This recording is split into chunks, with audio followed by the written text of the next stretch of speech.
This is Curious George at the fire station. George and the man with the yellow hat were visiting the fire station. "Hello, George," said the fire chief. "How would you like to wear a fireman's hat?" George put on the big hat. Then they looked at the fire engines. "We're proud of them," said the chief. "We keep them as bright and shiny as we can." One fireman was polishing a big brass bell on the wall. "This is our alarm bell," said the chief. "Whenever there's a fire, it rings." Another bell was on the engine. "We ring that bell on the way to the fire," said the chief, "so people will get out of the way." "And this is Sally, our Dalmatian. She just had 10 puppies. The puppies stay in a basket on the second floor with the firemen."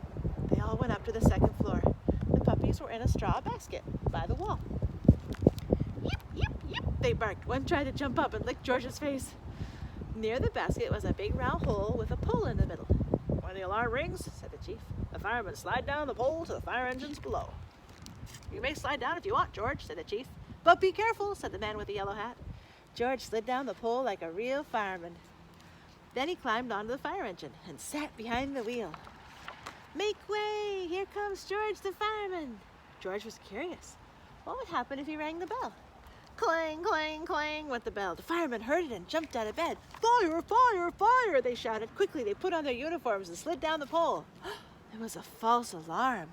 When the firemen got to the engine, all they saw was a little monkey. "George," said the chief, "fighting fires is serious business. Get off that engine right now." George felt terrible.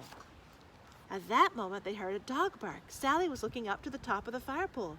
One of the puppies had gotten out of its basket and was looking over the edge of the hole. One more step and it would fall. George knew what to do. He climbed up the pole as fast as he could. Then he held out his hat to catch the puppy in case it should fall. Sure enough, the puppy slipped and plop, landed right in George's hat. "Well, I was using your head, George," said the chief. "You saved the puppy. I'm making you an honorary fireman of our station. You can keep the hat, too." "Come back and visit us anytime," shouted the chief as George and the man in the yellow hat got into their car to drive home. That is Curious George at the fire station.